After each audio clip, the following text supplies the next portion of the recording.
Boa tarde a todos, meus irmãos do Ideal Espírita. Que Jesus possa nos abençoar e nos dar a sua paz. Estamos nessa tarde de sábado falando sobre o Espiritismo, o que é muito bom, muito enriquecedor para todos nós. Essa é uma forma diferente de expressão, bastante nova, inclusive nos meios da doutrina espírita. Esse evento que está ocorrendo mundialmente está nos obrigando a alterar a nossa forma de comunicação. Mas é uma forma nova e que está dando certo. De uma forma ou de outra, as atividades espíritas não cessaram. E dentro de poucos dias, se Deus assim o desejar, estaremos todos juntos nas nossas reuniões doutrinárias públicas que nos trazem muitas saudades. O tema proposto para essa tarde de hoje fala das bênçãos da imortalidade. É um tema que eu encontrei na mais recente obra da benfeitora Joana de Ângeles, através da psicografia do médium Divaldo Franco. O livro Vidas Vazias. Vidas Vazias. É a mais nova obra de Divaldo Franco. E tem lá no capítulo 17, onde ela traça os comentários a respeito das bênçãos da imortalidade. Mas também iremos encontrar a glória da imortalidade no livro que ela também deixou através da psicografia de Divaldo Franco, que se chama Iluminação Interior. Ela nos diz que a vida é transitória. Nós realmente estamos aqui, nessa terra, de passagem. E é uma passagem muito rápida, muito breve. É rápida e breve e imperceptível às vezes aos nossos sentidos. Mas quando passamos a conhecer um pouco mais a respeito da grandiosidade da criação divina, da grandiosidade da obra de Deus, então verificamos que tudo realmente é transitório, é passageiro. O universo está em constante alteração. Tudo muda, tudo se transforma, nada fica da mesma forma. Até a pergunta 540 do Livro dos Espíritos nos diz que desde o átomo primitivo até o arcanjo, tudo se modifica, tudo se complementa. Ao nosso próprio corpo físico, não é verdade? A vida passa tão rápida que às vezes nós não percebemos as transformações na nossa própria fisionomia. Eu me lembro de uma história que certa feita Divaldo contou, uma história oriental, a respeito de um discípulo de Buda que se chamava Ananda. Ananda era um homem lindo, tinha uma pele assim, tipo de um indiano, aquele café, cor de café, moreno. Os olhos eram amendoados, cabelo bem liso, preto. Uma pele perfeita. Um comportamento e um olhar que levava as pessoas a sentirem a paz quando olhavam para aquele homem. Esse era Ananda. Então ele tinha características da iluminação interior. Mas, certa feita, uma jovem aproximou-se para tomar água de um poço e colocou o balde no poço, puxou o balde, se preparou para colocar no seu recipiente. E então se aproximou Ananda e disse a ele assim: dá-me de beber. Aquilo era estranho. Como podia uma nobre pessoa tratar ou levar a palavra a uma mulher? Não era normal.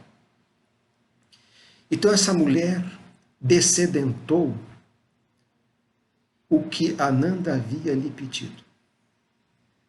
Mas ela ficou fascinada pelo olhar, pela fisionomia, pela personalidade de Ananda. E aquilo a deixou perturbada. E ela, quando chegou em casa, disse à sua mãe: Mamãe, eu conheci o amor da minha vida. É o homem que eu sempre sonhei. É um homem lindo. E eu quero tê-lo. Eu quero que ele seja meu. Eu sei, mamãe, que você possui dons. Dons de falar com os espíritos. E eles se comunicam com você. Você faz oferendas a eles. E eles trazem o que você deseja. Então eu lhe rogo, mamãe, que você traga Amanda para os meus braços, para que ele seja meu. A mãe disse: minha filha, Ananda é um ser especial, é um discípulo de Buda, é o homem que atingiu a autoiluminação. Como você pode desejá-lo? Mamãe, não sei, mas essa paixão me atormenta e eu desejaria muito ficar com ele. Então a mãe, diante das rogativas e das súplicas da filha, atendeu o seu pedido. Ananda, naquela noite, não teve um sono tranquilo. Ele se sentiu perturbado. Ele se sentiu envolvido. É como se algo penetrasse, mergulhasse dentro da sua mente e lhe inspirasse desejos. Desejos que ele não sentia há muito tempo. Mas Buda que tem uma interligação espiritual com todos os seus discípulos, perturbou aquele envolvimento das trevas em direção à pessoa de Buda, de Ananda. Então ele interrompeu.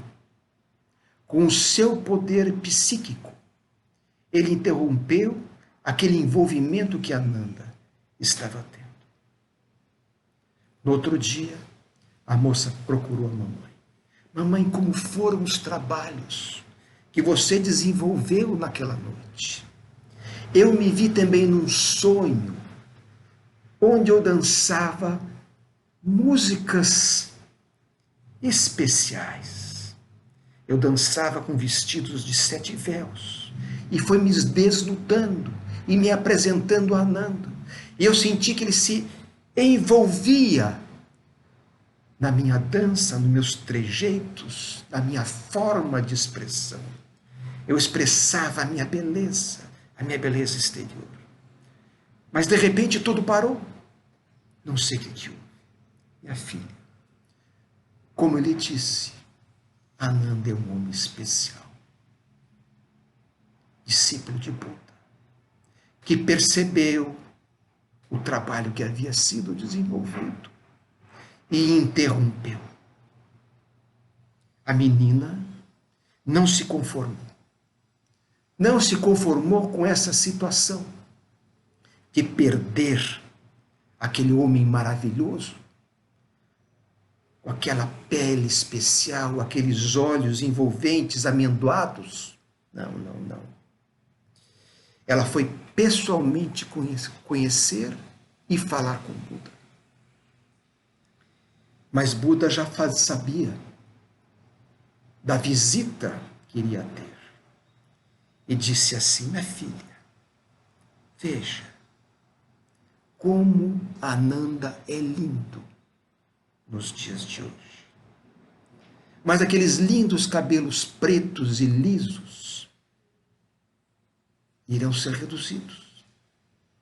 irão ficar brancos.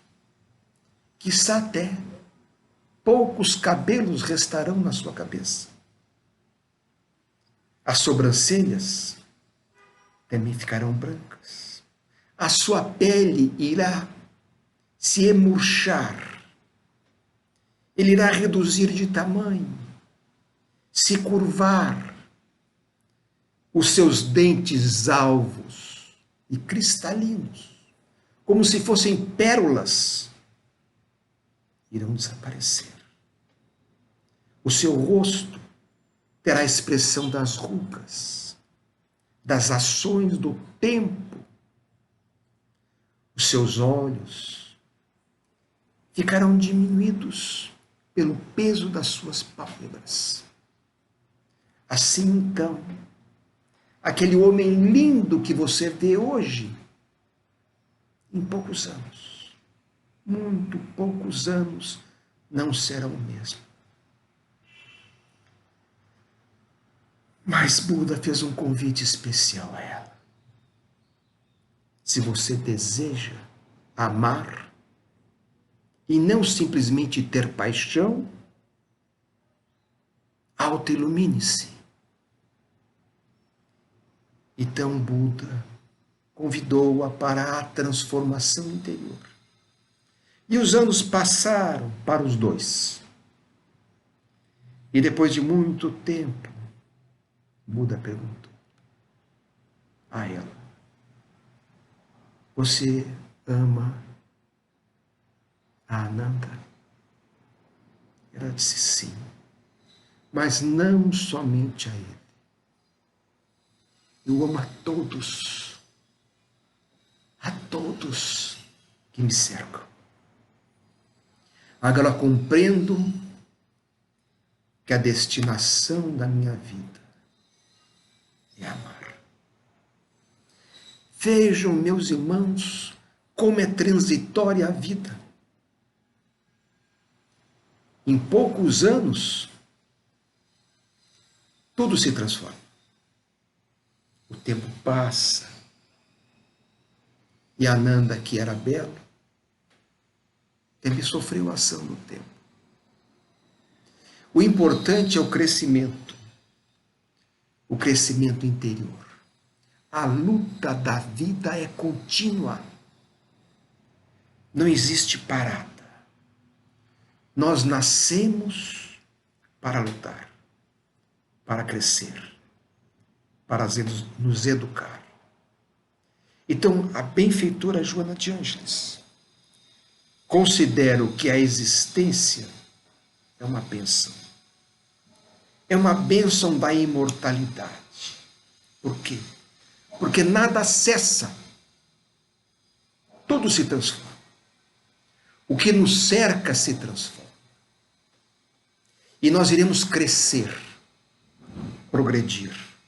É uma lei. É a lei do progresso, a lei da continuidade, a lei da evolução. Nós somos convidados continuamente a esse crescimento interior. Nós diminuímos externamente pela ação do tempo e crescemos interiormente pela ação do nosso esforço pessoal. Bendita és, doutrina espírita, que esclareces as nossas mentes em relação a isso. Nós somos os construtores desse nosso caminho. Hoje pode ser que não esteja bom. Hoje pode ser que não seja o ideal. Que muitas vicissitudes, muitos sofrimentos nos alcancem. E nós temos então uma certa dificuldade para entender as razões do nosso próprio sofrimento. Nós somos filhos de Deus, construtores do nosso destino. E ninguém neste mundo pode fazer nada por nós. Podem nos orientar, podem nos ensinar a paciência, que nem Buda fez com a menina, com a moça. Pode nos ensinar a crescer interiormente. Mas o trabalho é pessoal. O trabalho é pessoal. Nós estamos mergulhados na imortalidade, que é uma bênção de Deus. Então foram felizes as palavras da benfeitora Joana de Ângeles, quando ela nos explica por que é bom nascer, crescer, evoluir, renascer. Continuamente. Nada cessa. Não tem um átomo, nada no universo é parado. Nem a minúscula molécula, nem o minúsculo átomo. Sempre em movimentação, sempre em transformação. E o que é a morte? A morte é um desígnio de Deus, é um determinismo. Nascer é um determinismo. Morrer é um determinismo. Ninguém escapa dessa fatalidade, que irá mais cedo ou mais tarde nos alcançar. Mas a boa morte, ela será o resultado do bom viver. Viva bem, faça o bem, e será colhido nas abençoadas bênçãos da imortalidade, passando para um outro plano da existência de uma forma mais feliz. Os nossos dias são aziagos, dias de pandemia, dias de sofrimento, de desencarnações coletivas. Mas interessante que nesse mesmo livro, a benfeitora Joana de Ângeles, pela psicografia de Divaldo Franco, que deve ter psicografado esse livro em 2019, ela já fazia as suas previsões a respeito do tempo que nós iríamos viver. E ela diz, lendo o texto: habitua-te a um programa mental edificante, de crescimento. Por que esse momento hoje para nós é de tormento? Será que é um castigo de Deus? Ora. Deus não castiga. Deus nos ama. Deus nos quer bem. E o que é perfeito, o que é o amor perfeito, não pode desejar o mal. Não pode querer o mal para nenhum dos seus filhos. Não disse há pouco que somos filhos de Deus? Se somos filhos de Deus, e Ele cuida da alimentação dos pássaros, da geometria do universo, do equilíbrio de todos os átomos, como disse Jesus, até o fio da nossa cabeça que cai, um cabelo, Ele tem ciência. Deus está presente em tudo. Então, de onde vem isto que nos atinge nos dias de hoje? Da nossa mente, dos nossos pensamentos. Nós ainda não aprendemos a utilizar a nossa mente de uma forma plena, 100% eficiente. Utilizamos esse poder muito pouco. Podeis fazer o que eu faço, e muito mais. E olha quantas coisas fez Jesus, quantos efeitos físicos, quantas curas, que poder tinha aquele homem. É o poder da mente de Jesus.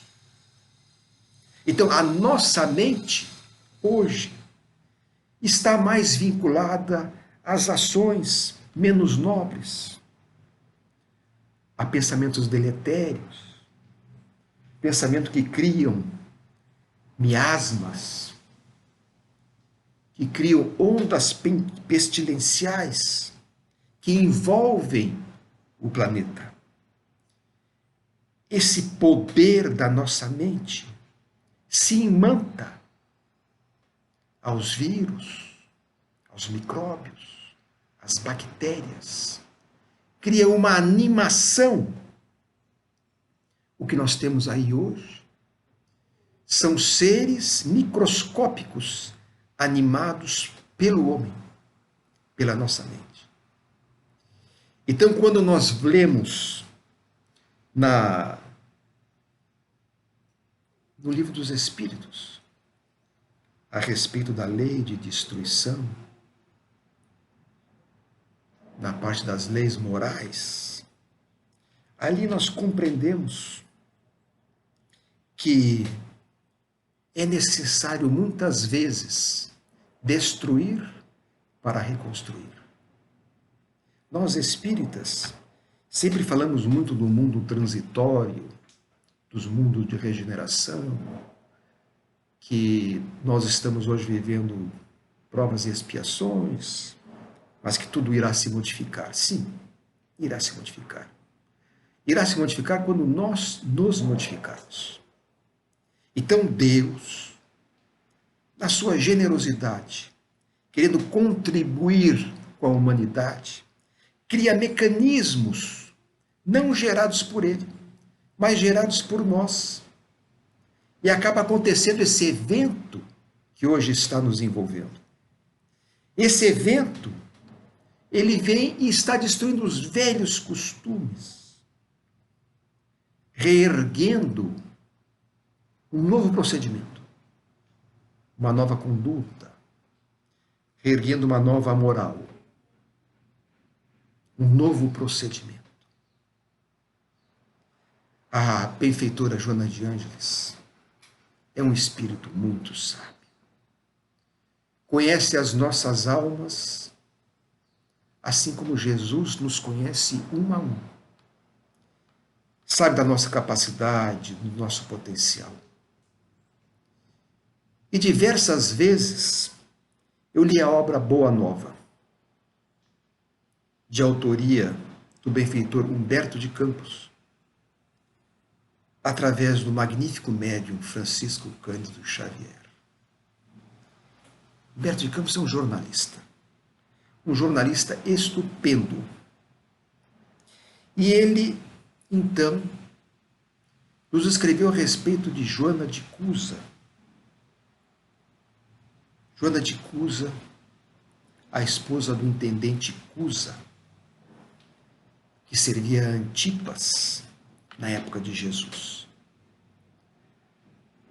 A Joana de Cusa, a mesma Juana Inés de la Cruz, Soror Juana Inés de la Cruz, do México, a nossa Joana Angélica, a nossa Joana de Ângeles, o mesmo espírito, sempre em crescente evolução no seu conhecimento, na sua misericórdia. E há nesse capítulo que o jornalista Humberto de Campos escreve no livro Boa Nova, uma história a respeito dela. A desencarnação dela. É um momento assim trágico. Trágico. Porque ela foi queimada viva, ao lado do seu filho. Era uma mulher que pertencia, digamos, à sociedade, enquanto o marido estava vivo e poderoso. Depois, com as artimanhas políticas, ele acabou perdendo o poder, perdeu a saúde, teve uma desencarnação lamentável e ela ficou sozinha. Mas no interregno da sua vida e do seu relacionamento com o intendente Cusa, ela teve a oportunidade de conhecer a Jesus. Essa oportunidade lhe foi dada numa noite na casa de Simão Pedro, onde ela expôs o seu drama familiar, o seu casamento, a sua dificuldade de relacionamento, a sua posição social. Ela, de fato, o que ela desejava? Mostrar ao mestre a forma que ela estava vivendo. E esperava dizer dele: minha filha, você está sofrendo muito, então deixe o seu marido, viva feliz de outra forma. Mas não. O pensamento de Jesus é um pensamento diferente do nosso, do cotidiano nosso. E ela, diante da exposição, ele pediu a ela que continuasse ao lado do seu esposo, que orientasse. Ela queria que ele se transformasse, que também ouvisse as mensagens de Jesus, que se envolvesse, que se tornasse um outro homem. Mas todos nós temos um nível espiritual. Mesmo na nossa casa, no nosso lar, nós temos filhos, primos, netos, tios. Cada um tem um entendimento a respeito de Deus, a respeito de religião. Cada um tem um determinado patamar de absorção das verdades espirituais. Não adianta você querer colocar a sua opinião à força, no fórceps. Não. Conhecereis a verdade, e ela vos libertará. Jesus não disse quando. Você tem que conhecer, tem que viver. Às vezes um espirro, um suspiro, pode transformar a sua vida. Tudo tem o seu momento certo. Então ela não podia querer que o seu marido tivesse a mesma vivência interior dela. Cada um tem o seu tempo, cada um tem a sua hora. E assim foi com ela também. Então ela apresentou ao mestre e ele fez os conselhos. E ela disse: mas Senhor, a minha grande vontade seria seguir-te, seguir os vossos passos, seguir os vossos conselhos, viver a vossa vida. Ele disse: Joana, tudo tem o seu tempo. Você poderá provar o seu amor para mim na época adequada, na época justa, no tempo certo. E o tempo se passou. Para ela também.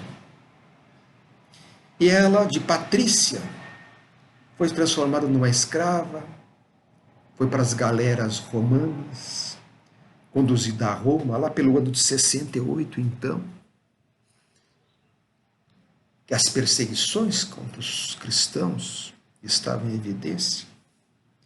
Ela, então, foi conduzida ao circo romano, junto com outros, para ser queimada viva. Presa a um poste, cercada de gravetos, embebido em material combustível, e ao lado seu filho. Eu sempre leio e me emociono com a cena. Eu procuro imaginar a cena de uma mãe presa a um poste, amarrada, com o filho ao lado.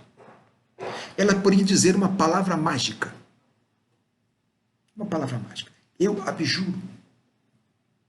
Eu abjuro da minha crença em Jesus. E o filho dizia: mamãe, abjura. Abjura e nós seremos livres, seremos soltos. E ela teve a coragem de mandar o filho calar a boca. Cala-te. Cala-te. Ela se lembrou de Maria, a mãe de Jesus. Porque Maria viu seu filho ser crucificado. E ela ficou ao pé da cruz. Ela se lembrou da conversa que teve com Jesus.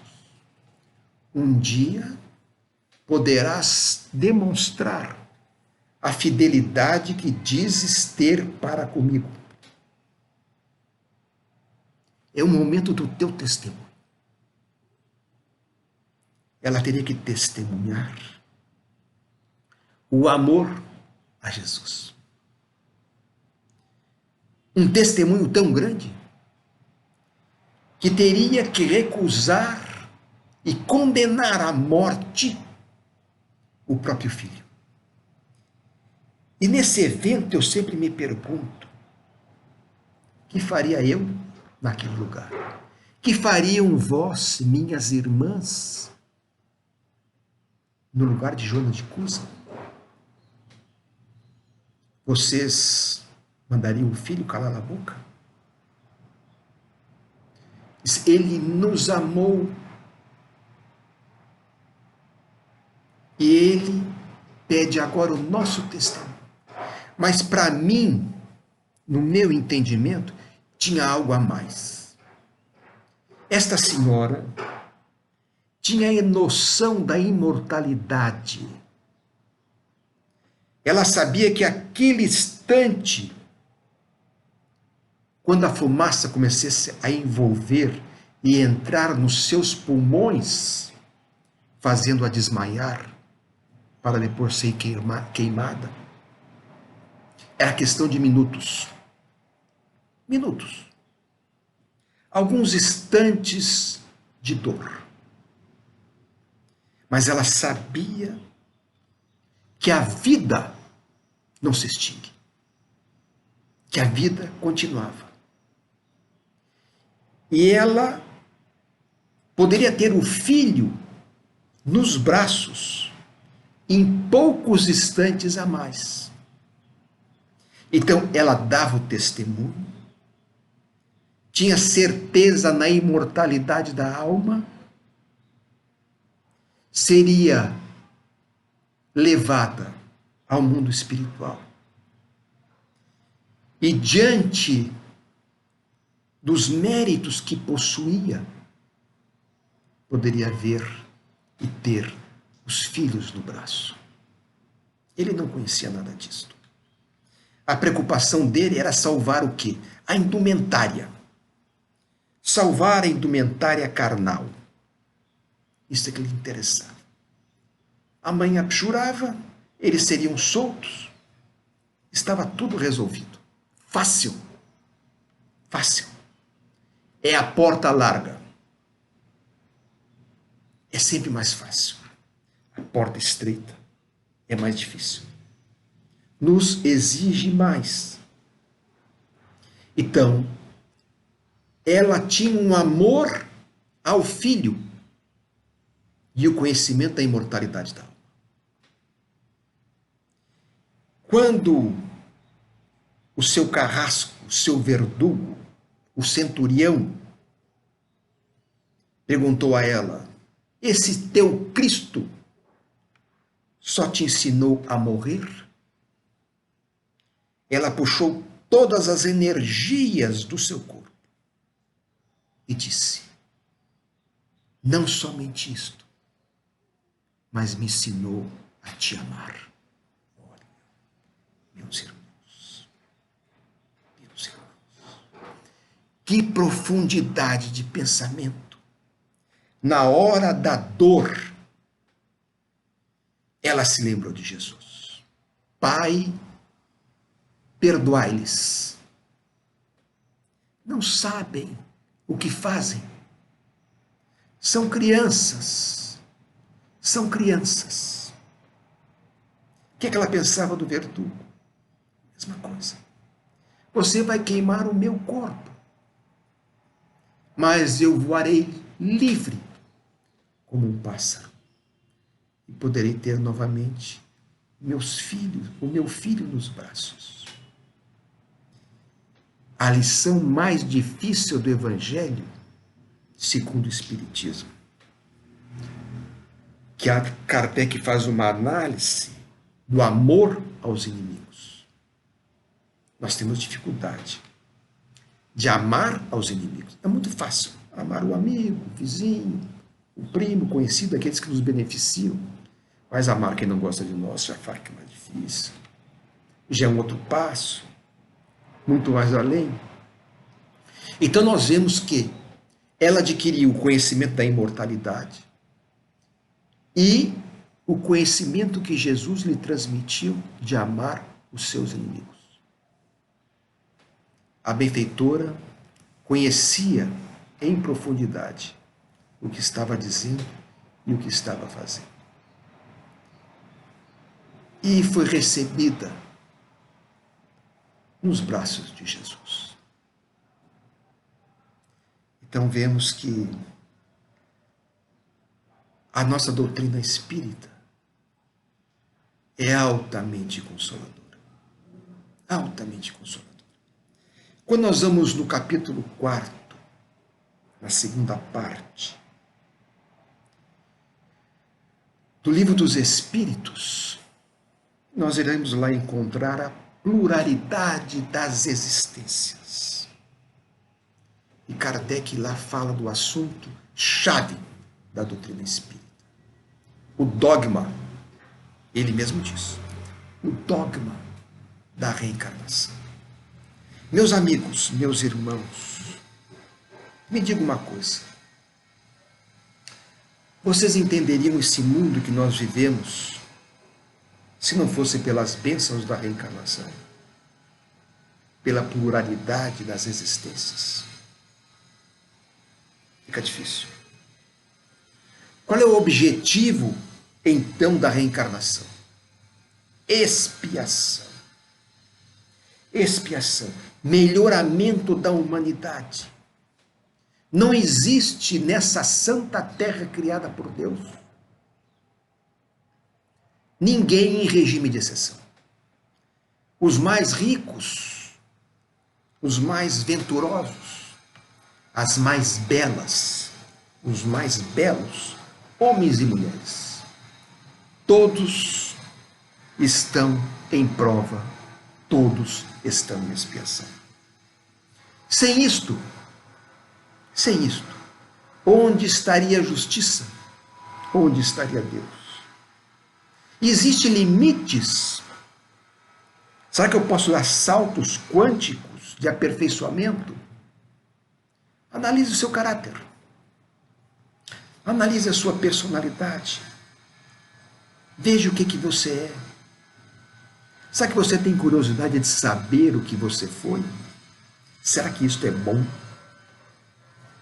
Será que isto vai lhe trazer benefício?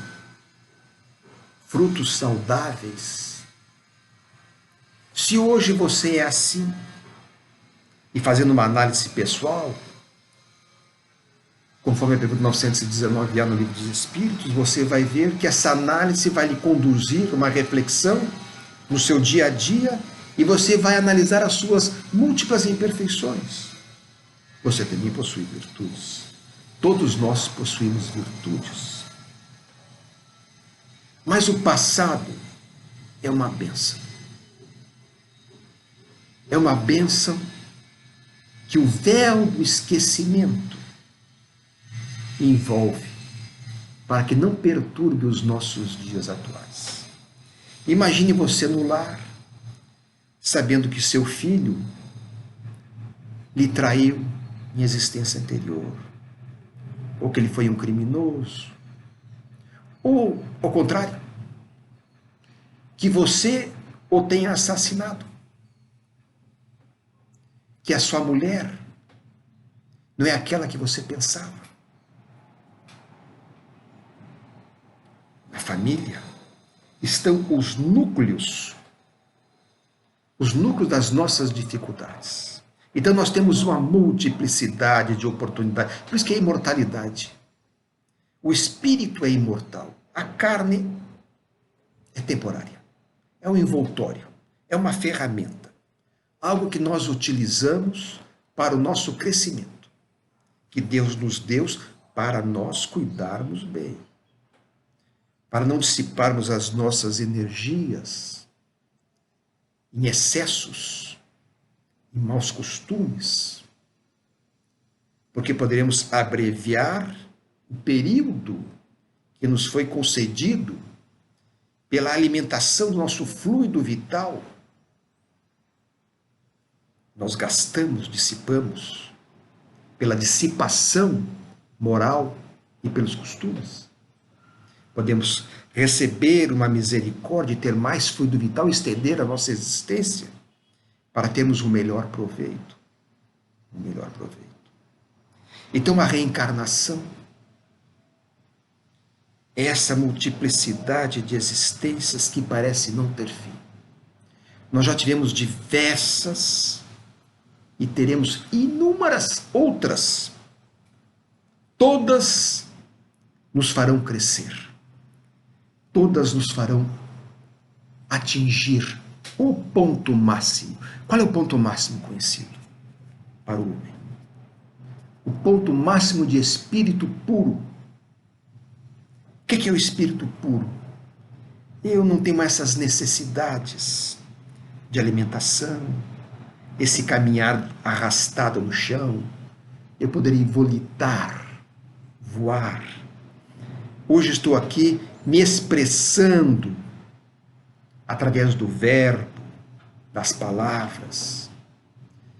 Se meu pensamento e a minha mente fosse poderosa, eu poderia me comunicar com todos vocês sem abrir a boca. Sem abrir a boca. É o espírito puro. Não tem mais a necessidade das provas. Quem não necessita ser provado, atingiu a perfeição. O espírito puro. A perfeição relativa. Vamos falar disso depois. Jesus é o modelo. É o guia. É o máximo que nós podemos entender de perfeição. É o máximo que nós podemos entender de amor. Olha, meus irmãos, ser crucificado e ficar pensando em perdoar aqueles que lhe crucificaram, é difícil de expressar algo em relação a isto. Que amor é esse? Que amor sublime que venceu inúmeras barreiras. É o amor de Jesus. Este é o espírito puro. Onde nós não teremos mais necessidade do corpo físico, nem do perispírito.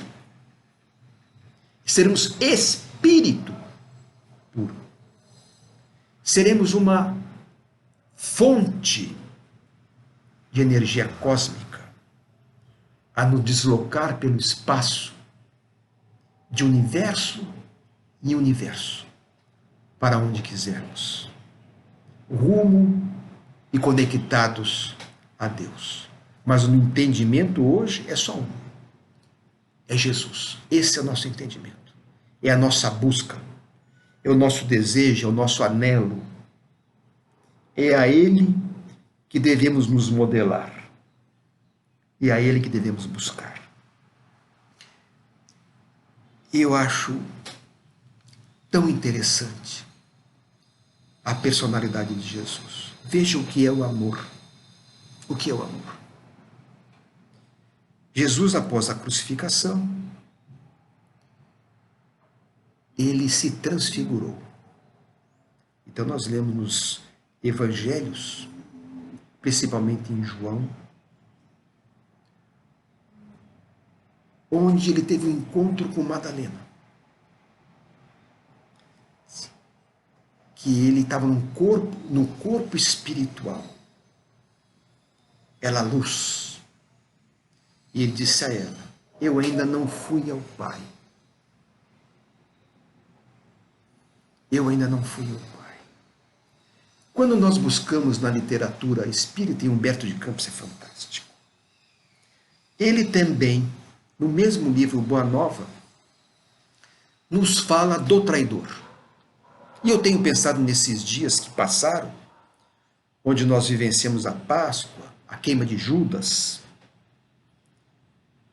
eu abri o meu olhar de uma forma diferente para Judas. De uma forma diferente. E Humberto de Campos é que me deu essa condição. Eu li o livro Boa Nova,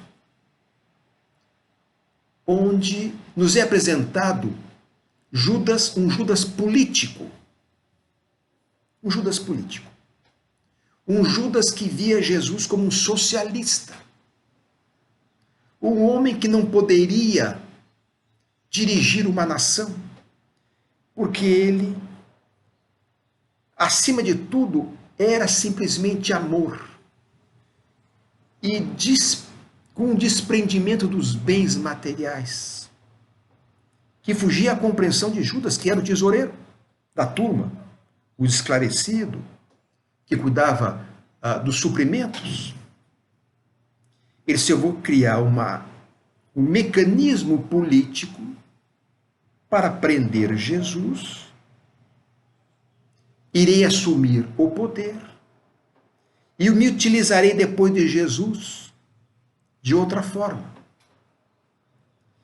Ele não queria que Jesus fosse daquela forma, ele não poderia, ele tinha desejo de alguém que fosse um soldado, um guerreiro, um rei material.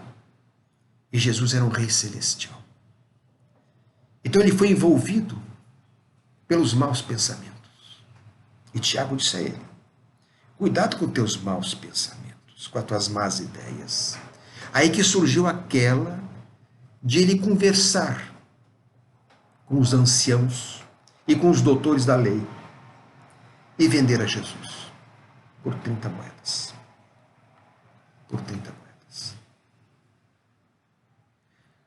Mas o que aconteceu a ele? Todos nós sabemos. Ele viu o espetáculo da crucificação de Jesus. E ele tentou modificar aquela situação que não era o que tinha sido combinado. Ele não tinha combinado aquilo. Mas o que é que os fariseus disseram? Isso é problema teu. Nós já conseguimos o que queríamos.